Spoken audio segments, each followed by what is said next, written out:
ప్రభువైన యేసుక్రీస్తు నామంలో అందరికీ హృదయపూర్వక వందనములండి. లేవియ కాండము 3వ అధ్యాయము.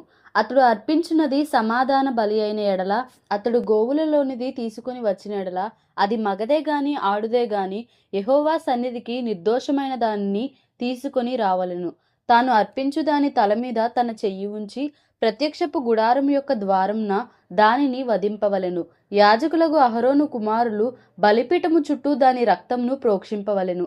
అతడు ఆ సమాధాన బలిపశువు యొక్క ఆంత్రముల లోపలి క్రొవ్వును, ఆంత్రముల మీది క్రొవ్వు అంతటిని, 2 మూత్ర గ్రంథులను, వాటి మీదను డొక్కల మీదనున్న క్రొవ్వును, కాలేజము మీదను మూత్రగ్రంథుల మీదనున్న వపను యెహోవాకు హోమముగా అర్పింపవలెను. అహరోను కుమారులు బలిపీఠము మీద అనగా అగ్ని మీది కట్టెలపైనున్న దహన బలి ద్రవ్యము పైని దానిని దహింపవలెను. అది యెహోవాకు ఇంపైన సువాసన గల హోమము. యెహోవాకు సమాధాన బలిగా ఒకడు అర్పించున్నది గొర్రె మేకలలోనిదైన ఎడల, అది మగదే గాని ఆడుదే గాని నిర్దోషమైన దాని తీసుకొని రావలెను. అతడు అర్పించు అర్పణము గొర్రెపిల్ల అయిన ఎడల యెహోవా సన్నిధికి దానిని తీసుకొని రావలెను. తాను అర్పించు దాని తల మీద అతడు తన చెయ్యి ఉంచి ప్రత్యక్షపు గుడారము నెదుట దానిని వధింపవలెను. అహరోను కుమారులు బలిపీఠము చుట్టూ దాని రక్తంను ప్రోక్షింపవలెను. ఆ సమాధాన బలిపశువు యొక్క క్రొవ్వును, ముడ్డిపూస మొదలుకొని క్రొవ్విన తోక అంతటిని, ఆంత్రములలోని క్రొవ్వును, ఆంత్రముల మీది క్రొవ్వు అంతటిని, 2 మూత్ర గ్రంథులను, వాటి మీది డొక్కల పైనున్న క్రొవ్వును, మూత్రగ్రంథుల మీది కాలేజము యొక్క వపను తీసి యెహోవాకు హోమము చేయవలెను. యాజకుడు బలిపీఠము మీద దానిని దహింపవలెను.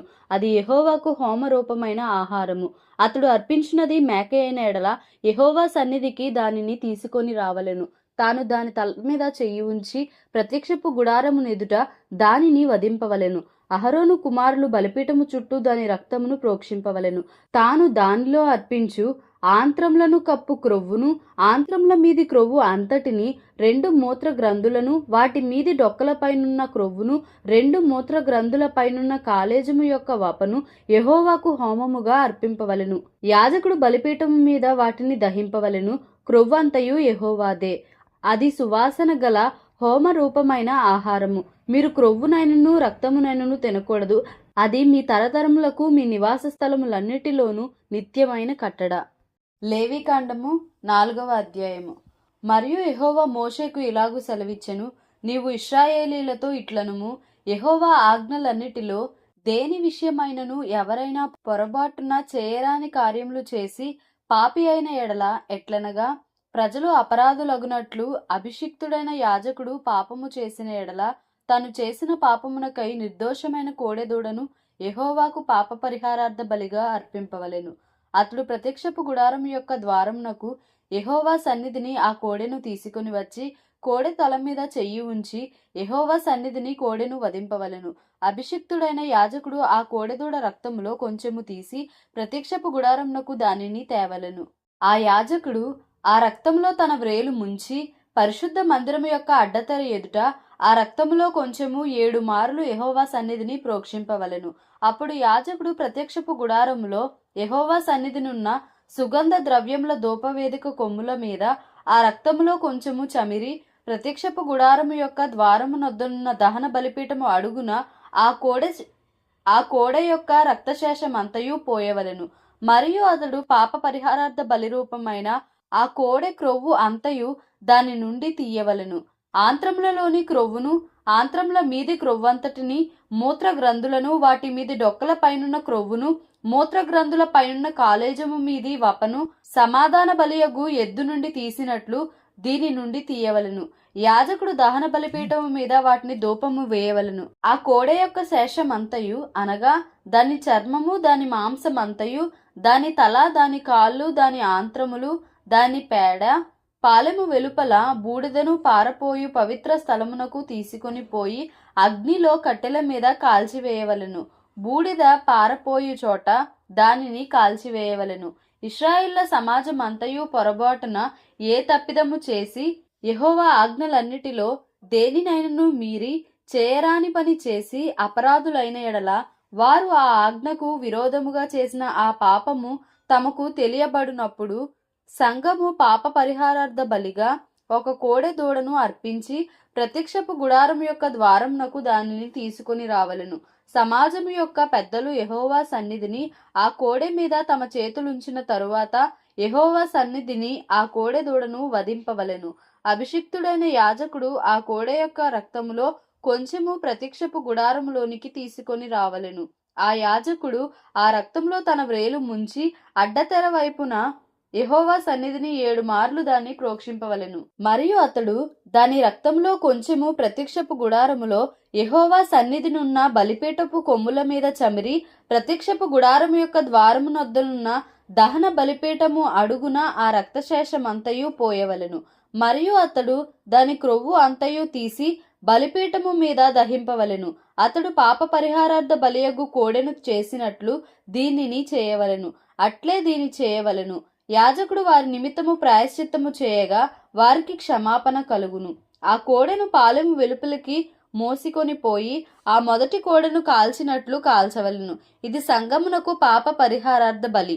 అధికారి పొరబాటున పాపము చేసి తన దేవుడైన యెహోవా ఆజ్ఞలన్నిటిలో దేనినైనను మీరి చేయరాని పనులు చేసి అపరాధి అయిన ఎడల, అతడు ఏ పాపము చేసి పాపి ఆయనో అది తనకు తెలియబడిన ఎడల, అతడు నిర్దోషమైన మగ మేకపిల్లను అర్పణముగా తీసుకొని వచ్చి ఆ మేకపిల్ల తల మీద చెయ్యి ఉంచి దహనబలి పశువును వధించు చోట యెహోవా సన్నిధిని దానిని వధింపవలెను. ఇది పాప పరిహారార్థ బలి. యాజకుడు పాప పరిహారార్థ బలి పశు రక్తములో కొంచెము తన వ్రేలితో తీసి దహన బలిపీఠము కొమ్ముల మీద చమిరి దాని రక్తశేషమును దహన బలిపీఠము అడుగున పోయవలెను. సమాధాన బలి పశువు యొక్క క్రొవ్వు వలె దీని క్రొవ్వంతయు బలిపీఠం మీద దహింపవలెను. అట్లు యాజకుడు అతని పాప విషయములో అతని నిమిత్తము ప్రాయశ్చిత్తము చేయగా అతనికి క్షమాపణ కలుగును. మీ దేశస్థులలో ఎవడైనను పొరబాటున పాపము చేసి చేయరాని పనుల విషయములో యెహోవా ఆజ్ఞలలో దేనినైనను మీరి అపరాధి అయిన ఎడల, తాను చేసినది పాపమని ఒకవేళ తనకు తెలియబడిన ఎడల, తాను చేసిన పాపము విషయమై నిర్దోషమైన ఆడు మేకపిల్లను అర్పణముగా తీసుకొని వచ్చి పాప పరిహారార్థ బలి పశువు యొక్క తల మీద తన చెయ్యి ఉంచి దహన బలి పశువులను వధించు స్థలమున దానిని వధింపవలెను. యాజకుడు దాని రక్తములో కొంచెము వ్రేలితో తీసి దహన బలిపీఠపు కొమ్ముల మీద చమిరి దాని రక్తశేషమును ఆ పీఠము అడుగున పోయవలెను. మరియు సమాధాన బలిపశువు యొక్క క్రొవ్వును తీసినట్లే దీని క్రొవ్వంతటిని తీయవలెను.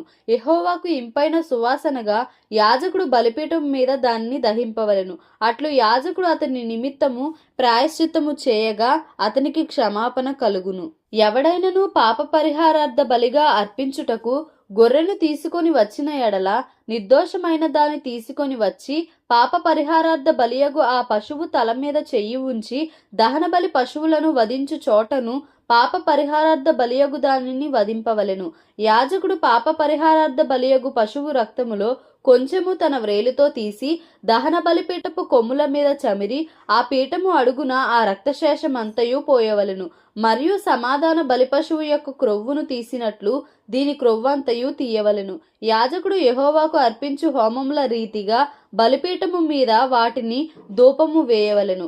అతడు చేసిన పాపము విషయమై యాజకుడు అతని నిమిత్తము ప్రాయశ్చిత్తము చేయగా అతనికి క్షమాపణ కలుగును. లేవియకాండము 5వ అధ్యాయము. ఒకడు ఒట్టు పెట్టుకున్న వాడై తాను చూచిన దాని గూర్చి గాని తనకు తెలిసిన దాని గూర్చి గాని సాక్షి అయ్యుండి దాన్ని తెలియచేయక పాపము చేసిన ఎడల అతడు తన దోష శిక్షను భరించును. మరియు నొకడు ఏ అపవిత్ర వస్తువునను ముట్టిన ఎడల, అది అపవిత్ర మృగ కళేబరమే గాని అపవిత్ర పశు కళేబరమే గాని అపవిత్రమైన ప్రాకిడు జంతువు కళేబరమే గాని అది అపవిత్రమని తనకు తెలియకపోయినను అతడు అపవిత్రుడై అపరాధి అగును. మనుషులకు తగులు అపవిత్రతలలో ఏదైనను ఒకనికి తెలియకుండా అంటిన ఎడల, అనగా ఒకనికి అపవిత్రత కలిగిన ఎడల, ఆ సంగతి తెలిసిన తరువాత వాడు అపరాధి అగును.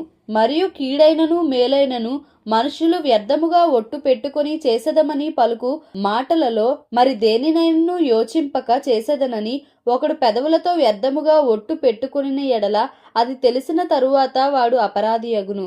కాబట్టి అతడు వాటిలో ఏ విషయమందైనను అపరాధి అగునప్పుడు ఆ విషయమందే తాను చేసిన పాపమును ఒప్పుకొని తాను చేసిన పాప విషయమై యెహోవా సన్నిధికి మందలో నుండి ఆడు గొర్రె పిల్లనే గాని ఆడు మేకపిల్లనే గాని పాప పరిహారార్థ బలిగా అర్పింపవలెను. అతనికి పాప క్షమాపణ కలుగునట్లు యాజకుడు అతని నిమిత్తము ప్రాయశ్చిత్తము చేయును. అతడు గొర్రె పిల్లను తేజాలని ఎడల అతడు పాపి అగునట్లు తాను చేసిన అపరాధ విషయమై 2 తెల్ల గువ్వలనే గాని 2 పావురపు పిల్లలనే గాని పాప పరిహారార్థ బలిగా ఒకదానిని దహన బలిగా ఒకదానిని యెహోవా సన్నిధికి తీసుకొని రావలెను. అతడు యాజకుని యొద్దకు వాటిని తెచ్చిన తరువాత అతడు పాప పరిహారార్థమైన దానిని మొదట నర్పించి దాని మెడ నుండి దాని తలను నులమవలెను గాని దాని నూడదీయకూడదు. అతడు పాప పరిహారార్థ బలి పశు రక్తములో కొంచెము బలిపీఠము ప్రక్కను ప్రోక్షింపవలెను. దాని రక్తశేషమును బలిపీఠము అడుగున పిండవలెను. అది పాప పరిహారార్థ బలి. విధి చొప్పున 2వ దానిని దహన బలిగా అర్పింపవలెను. అతడు చేసిన పాపము విషయమై యాజకుడు అతని నిమిత్తము ప్రాయశ్చిత్తము చేయగా అతనికి క్షమాపణ కలుగును. 2 తెల్ల గువ్వలైనను 2 పావురపు పిల్లలైనను తనకు దొరకని ఎడల పాపము చేసిన వాడు తూమెడు గోధుమ పిండిలో 10వ వంతును పాప పరిహారార్థ బలి రూపముగా తేవలెను. అది పాప పరిహారార్థ బలి గనుక దాని మీద నూనె పోయవలదు, సాంబ్రాణి దాని మీద ఉంచవలదు. అతడు యాజకుని యొద్దకు దానిని తెచ్చిన తరువాత యాజకుడు జ్ఞాపకార్థముగా దానిలో పిడికెడు తీసి యెహోవాకు అర్పించు హోమ ద్రవ్యముల రీతిగా బలిపీఠము మీద దానిని దహింపవలెను. అది పాప పరిహారార్థ బలి. పై చెప్పిన వాటిలో దేని విషయమైనను పాపము చేసిన వాని నిమిత్తము యాజకుడు ప్రాయశ్చిత్తము చేయగా అతనికి క్షమాపణ కలుగును. దాని శేషము నైవేద్య శేషము వలె యాజకుని దగును. మరియు యెహోవా మోషేకు ఇలాగు సెలవిచ్చెను, ఒకడు యెహోవాకు పరిశుద్ధమైన వాటి విషయంలో పొరబాటున పాపము చేసిన ఎడల తాను చేసిన అపరాధమునకు నీవు ఏర్పరచు వెల చొప్పున పరిశుద్ధమైన తులముల విలువ గల నిర్దోషమైన పొట్టేలును మందలో నుండి అపరాధ పరిహారార్థ బలిగా యెహోవా యొద్దకు వాడు తీసుకొని రావలెను.